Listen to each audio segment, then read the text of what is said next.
Welcome to the Prepper Almanac. We're thrilled you've chosen to spend time with us today. Our topic of discussion? None other than the best and worst places to live as society collapses. If you find value in today's video, show some love with a like and subscribe to our channel. Stay tuned till the end and share your thoughts in the comment section below as we dive right into our discussion.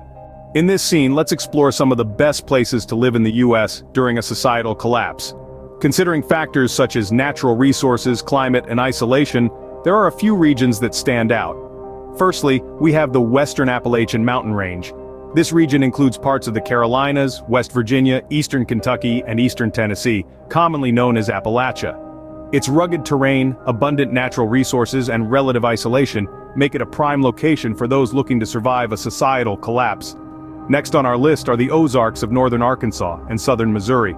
With its rolling hills, lakes, and forests, the Ozarks offer a wide range of resources for survival.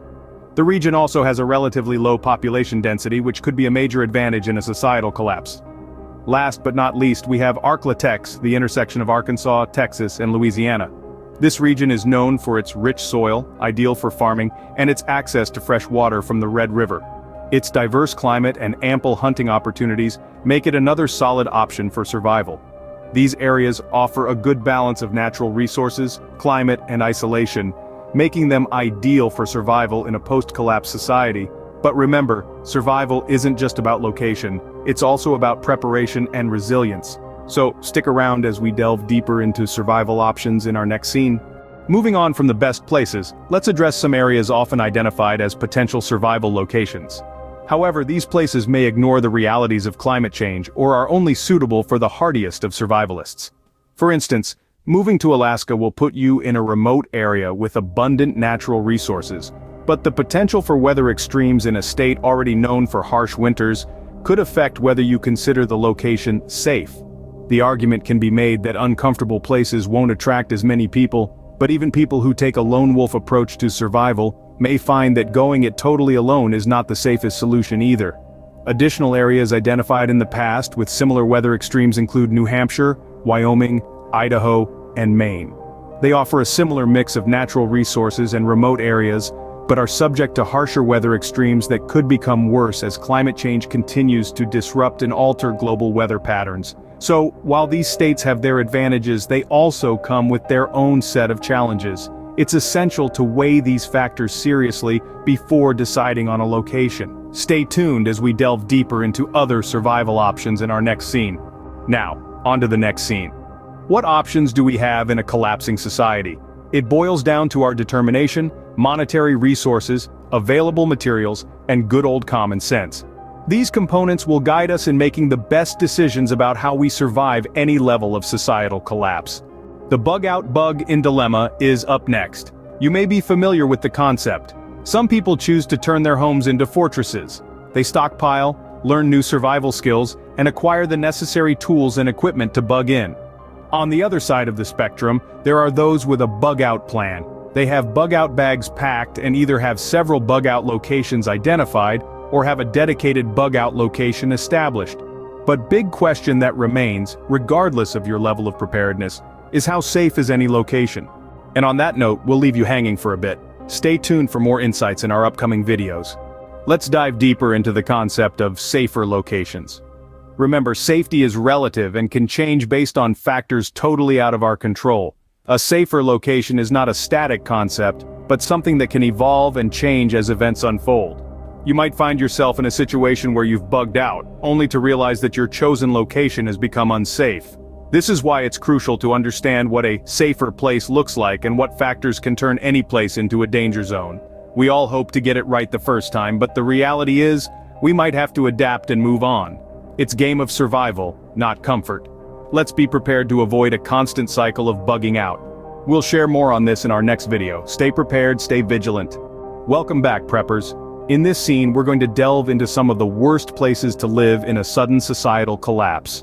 The greater the population density of a location, the more unstable it will become. Cities, with their millions of inhabitants, could turn into hotbeds of chaos and danger. And don't think that bugging out to the countryside is a foolproof plan. The sheer number of people with the same idea could turn these once peaceful retreats into the new megacities.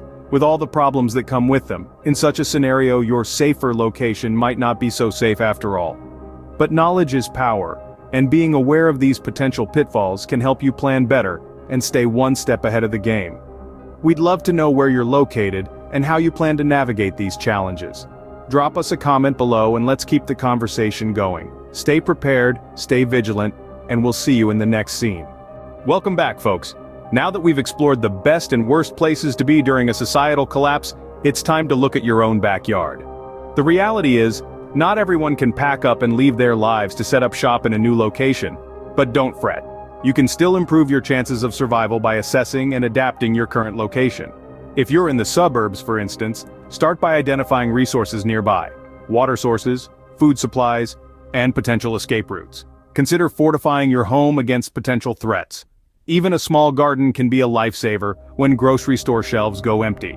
Remember, it's not about finding the perfect location, it's about making the most of what you have. It's about preparedness. So start today. Look at your surroundings with a critical eye and ask yourself, how can I make this place safer for me and my family? We'll delve more into this in our next video. Until then, stay prepared, stay vigilant, and remember, every step you take now is a step towards survival. Drop us a comment below with your thoughts and ideas, and let's learn together. See you in the next scene. As we wrap up today's video, we want to hear from you. Do you have any questions? Are there any topics you'd like us to discuss in future videos? Let us know in the comments section below. Your input is invaluable to us, and we love getting video ideas from our community. We also appreciate your feedback on today's video. Remember to like and subscribe to our channel for more insights on prepping. Feel free to share our videos with others who share your passion for prepping or are just curious about it. We're building a real community here. And we'd love to know where you're watching from. So, let us know in the comments section below what country you are from. Lastly, we've put together some links to prepper supplies that you might find useful. They're in the description below, so be sure to check them out. Thanks for tuning into the Prepper Almanac. Until next time, stay prepared, stay vigilant, and remember, every step you take now is a step towards survival.